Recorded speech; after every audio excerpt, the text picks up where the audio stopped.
उस शाम एक पुराने बाजार के पास की छोटी सी गली में हल्की हल्की बारिश हो रही थी। लक्ष्मी एक दुबली पतली बिखरे सफ़ेद बालों वाली बुगिया फटे हुए रेनकोट में बाहर के पीछे कुएं के ढेर में कुछ प्लास्टिक की बोतलें खोज रही थी ताकि उन्हें बेचकर खाने के लिए पैसे जुटा सके। वहाँ से तैन से बदबू आ रही थी और बारिश का पानी कचरे के गंदे पानी के साथ मिलकर उसके पैरों के नीचे बह रहा था। लेकिन उसे इसकी आदत हो चुकी थी और उसे कोई घिन नहीं आ रही थी। जब वह कुछ पुराने गत्तों को हटा रही थी तो उसकी नग्न गीली बोरी के नीचे चमकती हुई किसी चीज पर पई। उसने हाथ से ओर से खींचा, बोरी फट गई और उसमें से लगभग आधे मीटर ऊंची भारी पीतल की बनी माँ लक्ष्मी की एक मूर्ति निकली। हालांकि यह कीच और गंदगी से सनी हुई थी, लेकिन माँ लक्ष्मी के चेहरे की बनावट अभी भी सुंदर थी और उनकी आंखों में दया का भाव था। लक्ष्मी हैरान रह गई। ऐसी मूर्ति कुएं में कैसे फेंकी जा सकती है? उसने चारों ओर देखा, किसी का ध्यान नहीं था। बाजार में बस कुछ दुकानदार अपना सामान समेट रहे थे। उसके मन में एक विचार आया, शायद किसी ने इसे बेकार समझकर फेंक दिया हो, लेकिन यह इतनी सुंदर है, इसे कोई कैसे फेंक सकता है? उसने मूर्ति को अपनी गोद में उठा लिया, धातु की ठंडक को अपने पतले कपों के माध्यम से महसूस किया। अचानक ठंडी हवा का एक झोंका आया। उसने अपना रेनकोट कसकर पक लिया और चुपचाप कुएं के ढेर से निकलकर पुल के नीचे बनी अपनी अस्थाई झोपड़ी की ओर चल दी, जहां वह पिछले कई सालों से धूप और बारिश से बचती आ रही थी। उसे इस बात का ज़रा भी अंदाज़ा नहीं था कि उस मूर्ति को उठाने के पल से ही उसकी किस्मत एक ऐसे मोड़ पर आ गई थी जिसकी उसने कभी कल्पना भी नहीं की थी। उस रात बारिश और भी तय हो गई।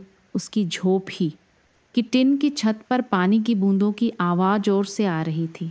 वह छोटी सी झोपड़ी मुश्किल से 4 वर्ग मीटर की थी, जिसके अंदर एक फटी हुई चटाई, कुछ पिचके हुए बर्तन और पुराने कपों से भरा एक थैला था। माँ लक्ष्मी की मूर्ति को उसने सबसे अंदर एक सजी हुई लच्छी के बक्से पर सावधानी से रख दिया। लक्ष्मी एक कपछे से मूर्ति पर लगी मिट्टी और कीच को धीरे धीरे साफ करने लगी। हैरानी की बात यह थी कि काके की ठंड के बावजूद जब भी वह मूर्ति को छूती, उसे अपने पूरे शरीर में एक हल्की सी गर्माहट महसूस होती। जब वह माँ लक्ष्मी का चेहरा साफ कर रही थी तो वह अचानक रुक गई। उनकी आंखें तेल के दिए की टिमटिमाती रोशनी में और भी चमक रही थीं, इतनी जीवंत कि वह एक पल के लिए कांप गई। वह मुस्कुराई और सा करते हुए बड़बड़ाई, किसी ने फेंक दिया तो फेंक दिया, पर मैं तो आपको खाने की तरह रखूंगी। मेरे साथ ही रहना, मेरा भी मन लगा रहेगा। आधी रात के करीब जब लक्ष्मी गहरी नींद में थी तो उसे एक बहुत ही धीमी फुसफुसाहट सुनाई दी, जैसे कि झोपड़ी के कोने से आ रही हो। आवाज़ मर्द की थी या औरत की, यह सान नहीं था, लेकिन आवाज़ गहरी और शांत थी। हर शब्द अलग अलग। डरो मत, सारे दुख खत्म हो जाएंगे। वह झटके से उठ बैठी। उसका दिल ओर ओर से धक्का अपने ही रहा था। उसकी आंखें पूरी झोपड़ी में घूम रही थीं। बाहर बारिश अभी भी हो रही थी और कोई भी इंसान नहर नहीं आ रहा था। उसकी नहर मूर्ति की ओर गई। उसी पल तेल का दिया टिमटिमाकर बुझ गया और घना अंधेरा छा गया। उस अंधेरे में लक्ष्मी को लगा जैसे कोई उसके ठीक बगल में खड़ा है और एक हल्का हाथ उसके कंधे पर है। वह कांप उठी, लेकिन हैरानी की बात यह थी कि उसे डर नहीं लगा, बल्कि ऐसा महसूस हुआ जैसे उसके पूरे शरीर में गर्म पानी की एक धारा बह रही हो। जब दिया फिर से जला तो मूर्ति अपनी जगह पर ही थी, लेकिन मूर्ति के चरणों में उसे एक चमकता हुआ सोने का सिक्का दिखाई दिया, जो उसने पहले कभी नहीं देखा था। अगली सुबह बारिश रुक चुकी थी। आसमान भूरा था, लेकिन हवा में ठंडक कम थी। लक्ष्मी पुल के किनारे बैठी थी। उसके हाथ में रात को मिला सोने का सिक्का कसकर पक्का हुआ था। यह किसी भी ऐसे सिक्के जैसा नहीं था जो उसने पहले देखा हो। इसके एक तरफ माँ लक्ष्मी की सुंदर नक्काशी थी और दूसरी तरफ कुछ अजीब अक्षर थे जिन्हें वह पार नहीं सकती थी। उसने इसे कबाब में बेचने का सोचा, लेकिन फिर रात की आवाज़ याद करके वह हिचकिचाई। इसके बजाय उसने सिक्का एक कप्पे की थैली में रखा और कुछ सस्ता खाना खरीदने के लिए बाहर चली गई। जब वह दलिया खरीदने के लिए इंतज़ार कर रही थी तो एक अच्छे कप्पे पहने गोल चश्मा लगाए एक आधे उम्र का आदमी अचानक रुक गया और उसके हाथ को घूरने लगा। माताजी, यह सिक्का आपको कहाँ से मिला? उसने थोही कांपती हुई आवा में पूछा। लक्ष्मी सतर्क हो गई। अरे, मुझे पहा हुआ मिला था। क्यों, क्या बात है? उस आदमी ने चारों ओर देखा और अपनी आवाज़ धीमी की। क्या आप जानती हैं कि यह शुभ लाभ सिक्का है जो 100 साल से भी ज़्यादा समय से गायब है? यह इस इलाके के सबसे अमीर व्यापारी के संग्रह का हिस्सा हुआ करता था और इसकी कीमत पैसों में नहीं आंकी जा सकती। लक्ष्मी सन्न रह गई। इससे पहले कि वह कुछ पूछ पाती, उस आदमी ने अपना बटुआ निकाला और उसके सामने नोटों की एक मोटी गड्डी रख दी। अगर आप इसे अभी बेचने के लिए तैयार हैं तो मैं आपको 50 लाख रुपए नकद दूंगा। यह रकम उसके कानों में बिजली की तरह कौंधी। उसने अपनी पूरी जिंदगी में इतने पैसे कभी नहीं देखे थे, लेकिन जैसे ही उसने अपना मुंह खोलने की कोशिश की भी में से एक जानी पहचानी आवाज़ आई, मत बेचो।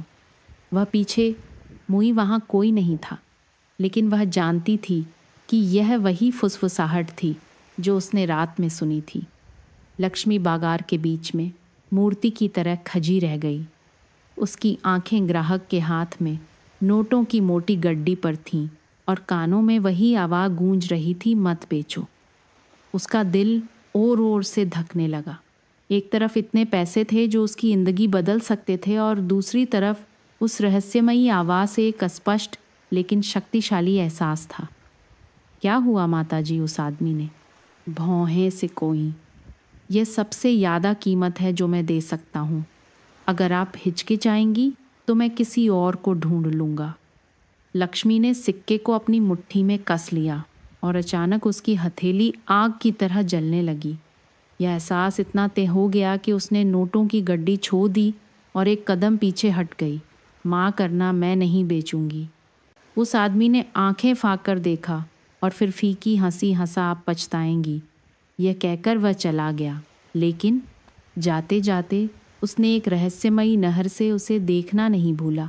लक्ष्मी अपनी झोपड़ी में लौट आई। पूरे रास्ते उसे लगता रहा कि कोई चुपके से उसका पीछा कर रहा है। उस रात उसने फिर से सिक्का माँ लक्ष्मी की मूर्ति के चरणों में रख दिया। जब उसकी आंख लगने लगी तो वह रहस्यमयी आवाज़ फिर से गूंजी, इस बार और भी सा। यह सिर्फ पैसा नहीं है, यह तुम्हारी किस्मत का दरवाज़ा खोलने वाली चाबी है। लेकिन अगर तुमने इसे किसी और को दे दिया तो सारा सौभाग्य गायब हो जाएगा। वह कांप रही थी। लेकिन मैं बहुत गरीब हूँ। एक एक दिन मुश्किल से गुजरता है। आवाज़ ने धीरे से जवाब दिया। बस 7 दिन इंतज़ार करो तुम्हें, फिर कभी खाने पीने की चिंता नहीं करनी पड़ेगी। जैसे ही यह वाक्य ख़त्म हुआ उसे अपना शरीर हल्का महसूस हुआ, जैसे वह किसी सपने में तैर रही हो। अगली सुबह पहली अजीब घटना हुई। एक अजनबी ने उसकी झोपड़ी का दरवाज़ा खटखटाया और एक ऐसी खबर लाया जिसके बारे में उसने अपनी पूरी ज़िंदगी में कभी नहीं सोचा था। उस सुबह सूरज अभी बांस के झुरमुटों से ऊपर उठा था और सुबह की धुंध में मिली सुनहरी धूप उस छोटी सी गली में फैल रही थी जहाँ लक्ष्मी रहती थी। दरवाजे पर लगातार खटखटाहट हुई, बहुत होर से नहीं, लेकिन उसे चौंकाने के लिए काफ़ी थी। उसकी झोपड़ी में आमतौर पर कोई नहीं आता था, सिवाय कुछ बच्चों के जो कभी कभी उसे चिढ़ाने के लिए दौड़ते हुए आते थे। उसने दरवाजे पर लगा तिरपाल हटाया। उसके सामने एक लंबा दुबला आदमी खड़ा था जिसने सादे लेकिन साफ सुथरे कपड़े पहने हुए थे। उसकी आंखें चमकदार और गहरी थीं, जैसे वे किसी के भी आर पार देख सकती हूँ। उसने धीरे से मुस्कुराते हुए सम्मानपूर्वक हाथ जोड़े। नमस्ते माताजी, इतनी सुबह आपको परेशान करने के लिए माफ़ी चाहता हूँ। मेरा नाम प्रकाश है और मैं यहाँ इसलिए आया हूँ क्योंकि आपके पास एक ऐसी छीं है जिसे मैं बहुत लंबे समय से खोज रहा हूँ। लक्ष्मी सतर्क हो गई और अनजाने में उसका हाथ अपनी कमी की जेब पर चला गया जहाँ उसने सिक्का रखा था। तुम क्या कह रहे हो? मेरे पास कोई कीमती छीं नहीं है। प्रकाश ने धीरे से सिर हिलाया। आपके पास है और उसी की वजह से आप आज मुझसे मिली हैं। लेकिन आप चिंता न करें, मैं इसे खरीदने नहीं आया हूँ। मैं आपको इसके और आपके बारे में एक कहानी सुनाने आया हूँ। यह सुनकर लक्ष्मी की रीह में एक सिहरन दौड़ गई। उसे सिक्के के बारे में कैसे पता चला? प्रकाश झोपड़ी के अंदर आया और उसकी नज़र तुरंत कोने में रखी माँ लक्ष्मी की मूर्ति पर पई। वह पास गया, घुटनों के बल बैठ गया और ऐसे सिर झुकाया जैसे पूजा कर रहा हो। जब उसने सिर उठाया तो उसकी आवाज़ गहरी हो गई। यह सिन्हा परिवार द्वारा 100 साल पहले बनाई गई माँ लक्ष्मी की मूर्ति है और इसके अंदर एक खाना छिपा है। जो शुभ लाभ सिक्का आपके पास है वो उसे खोलने की चाबी है। लक्ष्मी हैरान रह गई। कैसा खाना?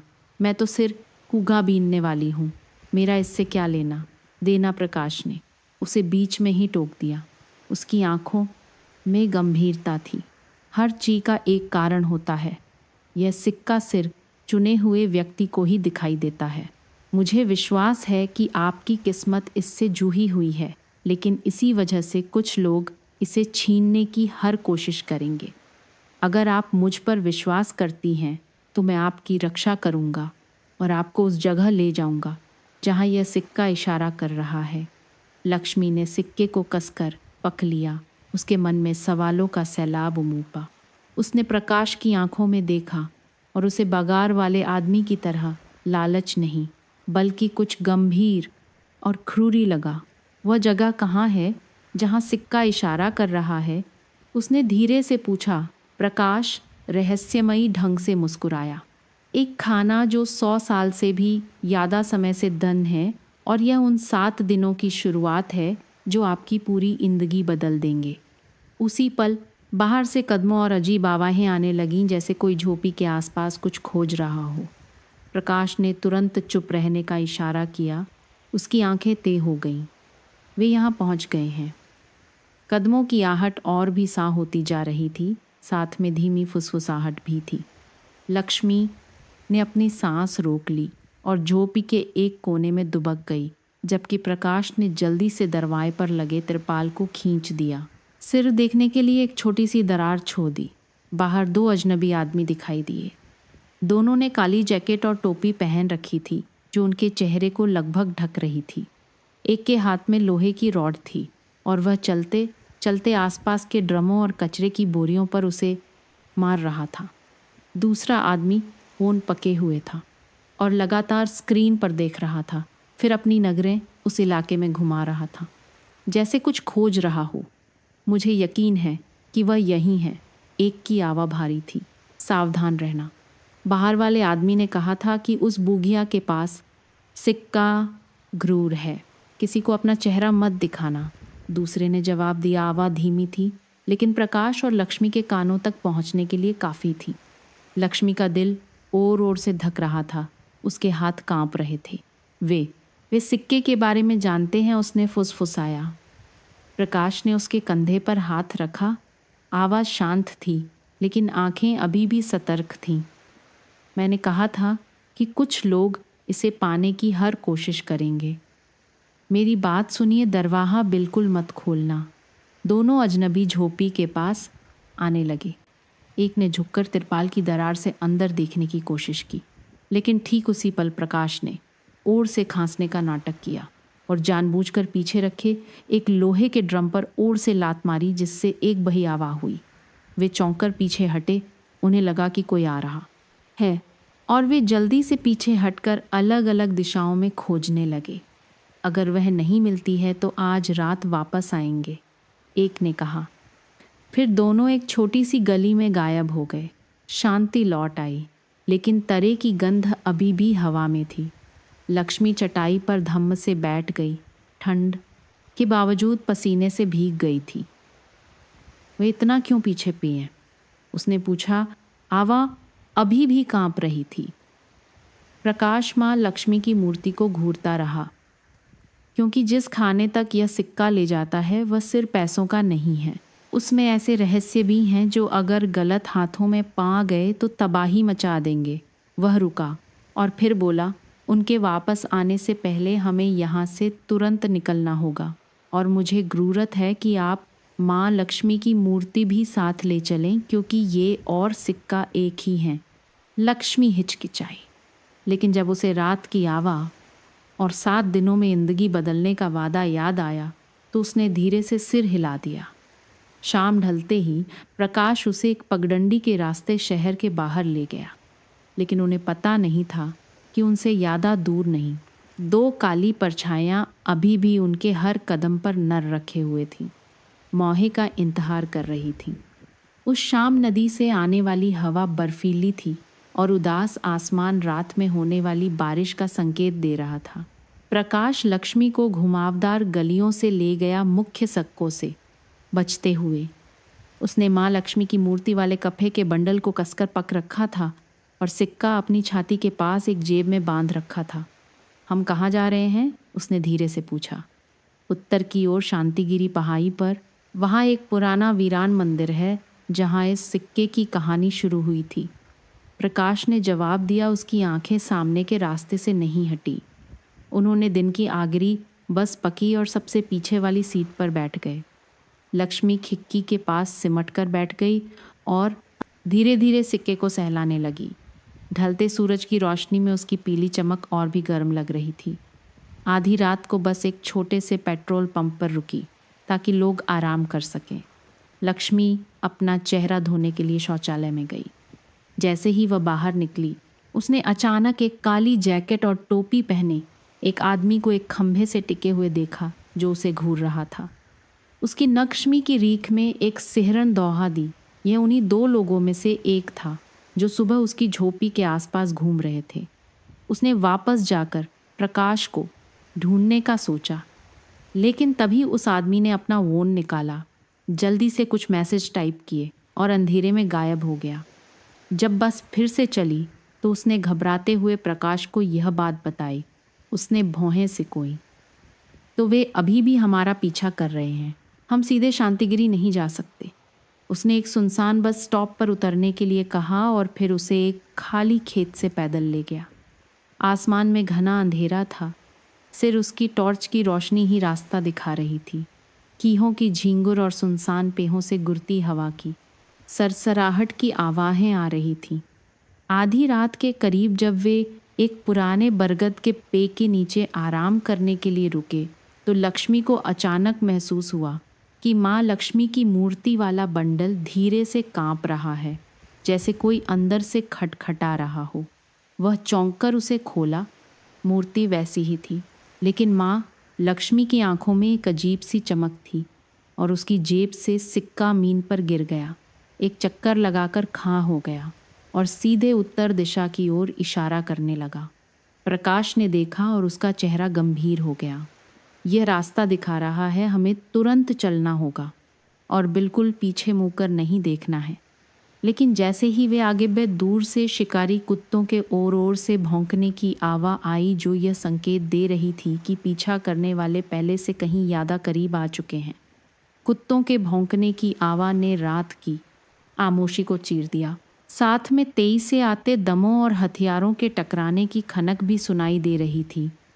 लक्ष्मी घबरा गई। उसने माँ लक्ष्मी की मूर्ति वाले बंडल को कसकर पक लिया, जबकि प्रकाश ने उसे तुरंत सूखी पत्तियों से भरी एक पगडंडी पर दौड़ाना शुरू कर दिया। पीछे से टॉर्च की रोशनी चारों ओर घूम रही थी, दोनों तरह के पुराने पेहों को रोशन कर रही थी। रात में एक चीख गूंजी, उन्हें भागने मत देना। लक्ष्मी की सांसें तेज हो गई थीं, हर दम भारी लग रहा था। वह पहले से ही कमज़ोर थी और शाम से लगातार चलने के कारण उसके घुटने थक चुके थे। उसे रुकते देख प्रकाश ने एक शब्द भी नहीं कहा। नीचे झुका, उसे अपनी गोद में उठाया और आगे की ओर भागा। ठीक उसी समय जंगल की गहराई से एक लंबी हू की आवाज़ आई, जिससे कुत्ते अचानक चुप हो गए। आवाज़ अजीब थी, न तो इंसान की तरह नहीं किसी जानवर की तरह। ऐसा लग रहा था जैसे यह बहुत दूर से आ रही हो, लेकिन हर किसी के कानों में सीधे घुस रही थी। प्रकाश रुक गया और उसे चुप रहने का इशारा किया। पूरा जंगल एक डरावनी खामोशी में डूब गया। पीछे पीछा करने वाले भी रुक गए और कुछ फुसफुसाने लगे। लक्ष्मी ने महसूस किया कि उसके हाथ कांप रहे हैं, लेकिन सिक्का गर्म होकर उसे आगे बढ़ने के लिए प्रेरित कर रहा था। यह एक संकेत है। प्रकाश फुसफुसाया, हम मंगिल के करीब पहुंच गए हैं। वे सिक्के की धुंधली रोशनी के पीछे पीछे चले। इस बार सिक्का सिर्फ चमक ही नहीं रहा था, बल्कि एक कंपास की सुई की तरह धीरे धीरे कांप भी रहा था। रास्ता एक संकरी पहाड़ी दरार की ओर जाता था, जिसके दोनों ओर सीधी चट्टानें थीं। दरार के अंदर से आने वाली हवा में सीलन और बर्फीली ठंडक की गंध थी। जैसे ही वे दरार में घुसे, पीछे से एक चीख सुनाई दी। वे अंदर चले गए। जल्दी करो। प्रकाश ने उसे और अंदर की ओर खींचा। अचानक ऊपर से एक बड़ा पत्थर गिरा और प्रवेश द्वार को रोक दिया। धूल का गुबार उठा और पीछे के लोगों के दमों की आवाज़ रुक गई।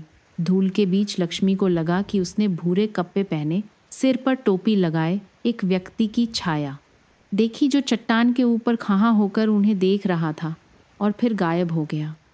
प्रकाश सिर इतना ही कह सका, कोई हमारी मदद कर रहा है। वे दरार में और अंदर चलते गए, जब तक कि उनकी आंखों के सामने एक पुराना लकड़ी का दरवाज़ा नहीं आ गया, जिस पर माँ लक्ष्मी की नक्काशी थी और वह काई से ढका हुआ था। और दरवाजे के ठीक बीच में एक गोल छेद था, जो लक्ष्मी के हाथ में मौजूद सिक्के के लिए बिल्कुल सही था। दरार से आने वाली हवा सुई की तरह चुभ रही थी, जिससे लक्ष्मी के माथे पर बिखरे सफ़ेद बाल उलझ गए।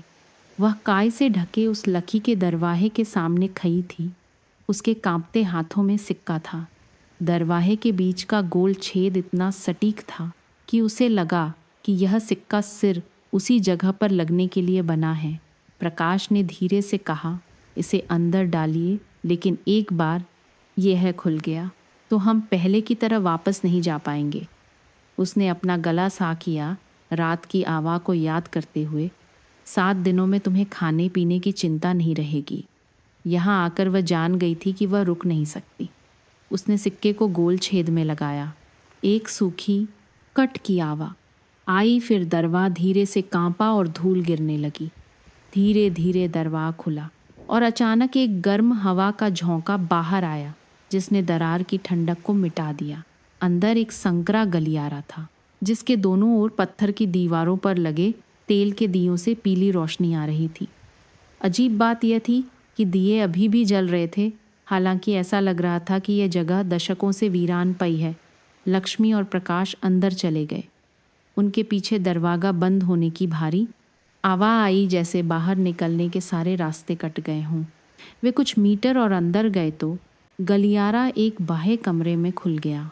ऊंची छत, पत्थर की दीवारों पर माँ लक्ष्मी और अन्य देवी देवताओं के दृश्य इतनी बारीकी से उकेरे गए थे कि हर रेखा सा दिख रही थी।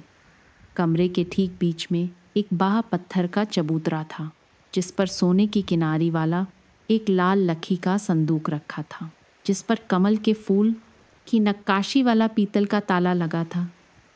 जब लक्ष्मी पास आई तो संदूक धीरे से कांपा और उसमें से हवा की सरसराहट जैसी आवाज़ आई। लेकिन जब उसने उस पर हाथ रखा तो उसे वह किसी जीवित चीज़ की तरह गर्म महसूस हुआ। प्रकाश ने झुककर ताले की जांच की और धीरे से सांस छोड़ी। इसे खोलने के लिए एक और चाबी की ज़रूरत होगी, और मेरा अंदाज़ा है कि वह इसी कमरे में कहीं है। उन्होंने खोजना शुरू कर दिया। लक्ष्मी ने अनजाने में दीवार पर बनी माँ लक्ष्मी की एक मूर्ति को छुआ और तुरंत एक क्लिक की आवाज़ आई। चबूतरे के पीछे की दीवार का एक हिस्सा अलग हो गया, जिससे एक छोटा सा गुप्त स्थान सामने आ गया। उस गुप्त स्थान में एक काले कपड़े की थैली थी, जो धूल से ढकी हुई थी। उसने थैली खोली। अंदर कमल के फूल की नक्काशी वाली एक पीतल की चाबी थी, जो संदूक के ताले से बिल्कुल मिलती जुलती थी। लेकिन जैसे ही वह उसे प्रकाश को देने वाली थी, दरवाजे की तरफ से एक ओरदार धाम की आवाज़ आई। कोई दरवाज़ा तोड़ने की कोशिश कर रहा था। प्रकाश ने जल्दी से उसकी तरफ देखा। उसकी आंखों में घबराहट थी। वे यहाँ पहुँच गए हैं। आपको संदूक तुरंत खोलना होगा। बाहर दरवाजे पर पति चोटों की आवाज़ से पूरा प्राचीन कमरा गूंज रहा था। लक्ष्मी और प्रकाश ने एक दूसरे को देखा। उनके दिल पहले से कहीं ज़्यादा तेजी से धक रहे थे। उसने कांपते हुए पीतल की चाबी को लखी के संदूक के ताले में डाला और धीरे धीरे घुमाया। ताले से खट की आवाज़ आई और संदूक धीरे धीरे खुल गया। संदूक के अंदर गहरे लाल मखमल का अस्तर था, जिस पर भूरे चमड़े की जिल्द वाली एक मोटी किताब और जटिल नक्काशी वाला एक छोटा पीतल का डिब्बा रखा था। प्रकाश ने सावधानी से किताब उठाई। पहले पन्ने पर प्राचीन देवनागरी में लिखा था, सिन्हा परिवार का रहस्य, माँ लक्ष्मी का राह। लक्ष्मी को अस्पष्ट रूप से महसूस हुआ कि यह सिर्फ भौतिक खजाना नहीं बल्कि एक अनमोल आध्यात्मिक विरासत भी है। पीतल के डिब्बे के अंदर एक हरे रंग का रत्न था, जिससे एक कोमल प्रकाश निकल रहा था, जैसे उसमें जीवन हो। यही दिव्य मणि है, प्रकाश ने धीरे से कहा। माना जाता है कि यह हर बीमारी को ठीक कर सकती है, सौभाग्य और शांति ला सकती है। लक्ष्मी के मन में एक मजबूत विश्वास जागा, जैसे उसकी जिंदगी के सारे दुख ठीक हो सकते हैं।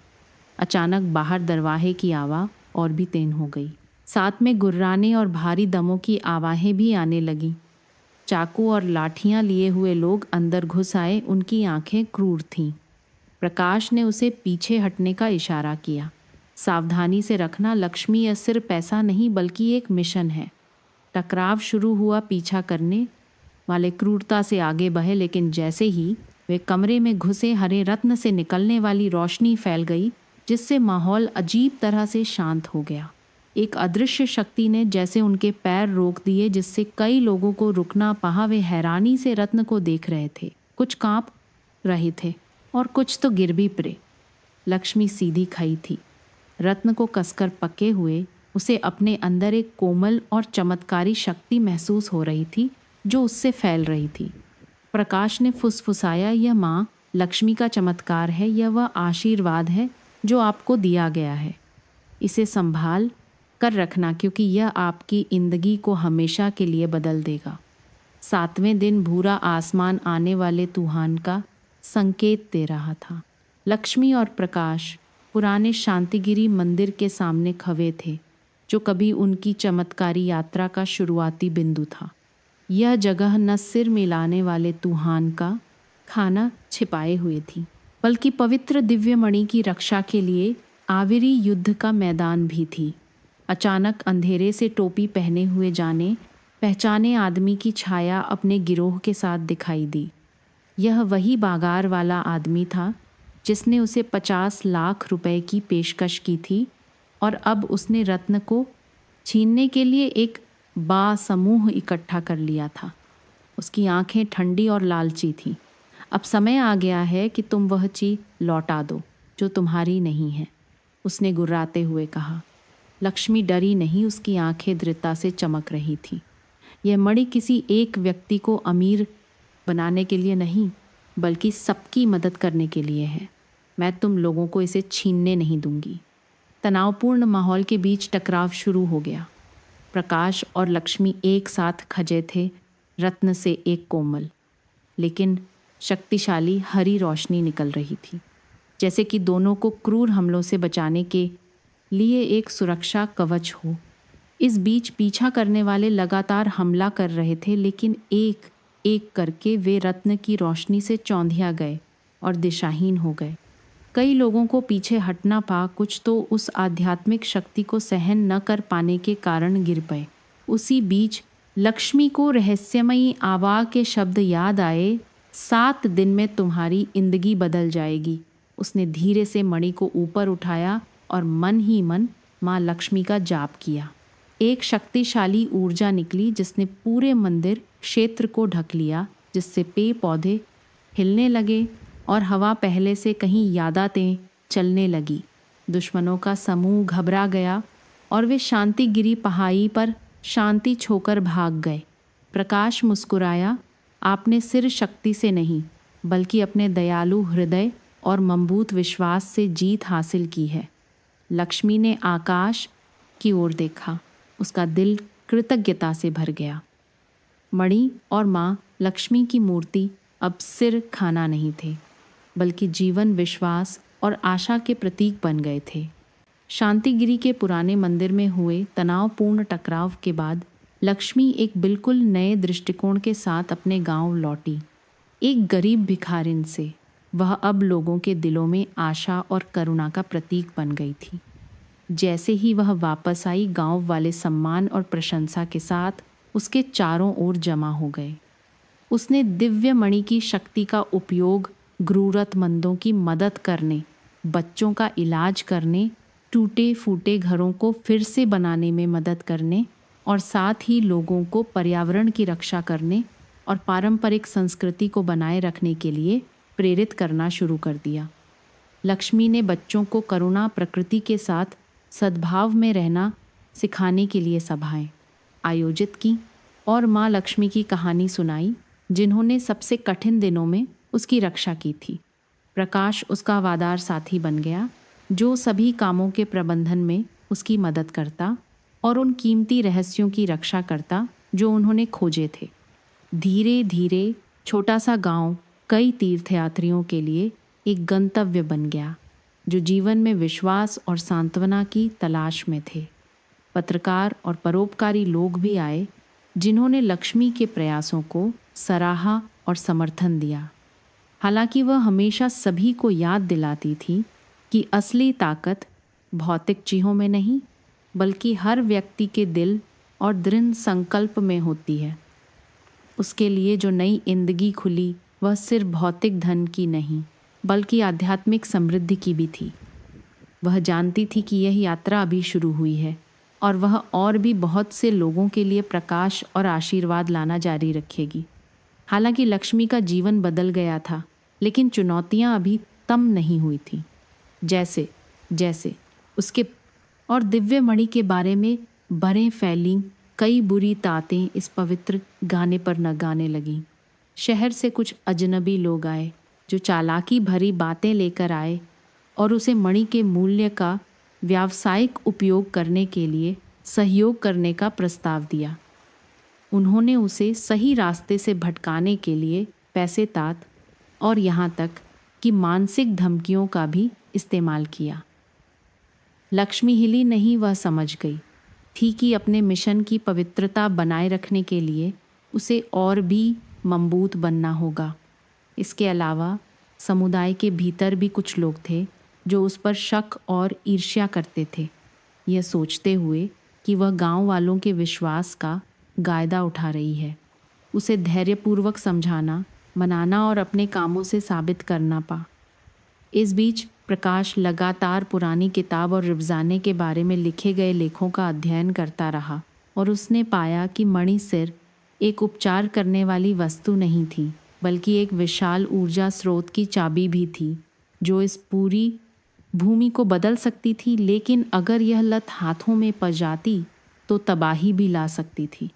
एक रात लक्ष्मी ने सपना देखा कि माँ लक्ष्मी प्रकट हुई हैं और उसे एक और भी पवित्र मिशन सौंप रही हैं। उसे न सिर्फ अपनी जिंदगी बचानी है, बल्कि गांव की रक्षा भी करनी है और यह सुनिश्चित करना है कि आशीर्वाद हर जगह फैले। जब वह जागी तो उसने अपने कंधों पर भारी जिम्मेदारी महसूस की, लेकिन उसका दिल तात और दृढ़ संकल्प से भर गया था। समय बीतता गया। लक्ष्मी न सिर्फ गांव के लिए आशीर्वाद लाने वाली बन गई, बल्कि एक बजहे क्षेत्र के लिए विश्वास का प्रतीक भी बन गई। जो लोग कभी उस पर शक करते थे, वे धीरे धीरे उसकी ईमानदारी और समर्पण को समझने लगे। वे स्वेच्छा से दिव्य मणि की रक्षा करने और समुदाय को विकसित करने की यात्रा में शामिल हो गए। उसके और प्रकाश के मार्गदर्शन में छोटा सा गांव धीरे धीरे एक सांस्कृतिक और आध्यात्मिक केंद्र बन गया, जो तीर्थयात्रियों, शोधकर्ताओं और शांति की तलाश करने वालों को आकर्षित करता था। स्कूल, स्वास्थ्य केंद्र बनाने और प्राकृतिक परिदृश्य को सुधारने जैसी सामाजिक परियोजनाएं शुरू की गईं, जिससे सभी के लिए एक बेहतर जीवन आया। एक खूबसूरत वसंत की सुबह लक्ष्मी नई बनाई गई। माँ लक्ष्मी की मूर्ति के सामने खड़ी थी। उसका दिल कृतज्ञता से भरा हुआ था। सूरज की रोशनी उसके चेहरे पर पड़ रही थी जैसे कि देवी मुस्कुरा रही हो। उसने धीरे से कहा, हर कठिनाई का एक मतलब होता है, हर चुनौती एक सब है। जब हम विश्वास करना और देना सीखते हैं तो जिंदगी हमें कई गुना लौटाती है। उसके बगल में खफे प्रकाश ने गर्व भरी आंखों से मुस्कुराया। आपने न सिर्फ अपने लिए बल्कि अनगिनत दूसरों के लिए भी एक चमत्कार किया है। लक्ष्मी ने धीरे से सिर हिलाया। उसका मन शांत था। ये एक लंबी यात्रा की सिर्फ शुरुआत है, लेकिन मुझे विश्वास है कि सभी के एकजुट प्रयासों से यह प्रकाश कभी नहीं बुझेगा। एक बुइया भिखारिन द्वारा फेंकी हुई माँ लक्ष्मी की मूर्ति को उठाने से लेकर पूरे क्षेत्र के लिए सौभाग्य लाने वाली बनने तक की लक्ष्मी की कहानी दृढ़ता, विश्वास और आध्यात्मिकता की शक्ति के बारे में प्रेरणा देने वाली एक कुक्षेत्र के लिए किंवदंती बन गई।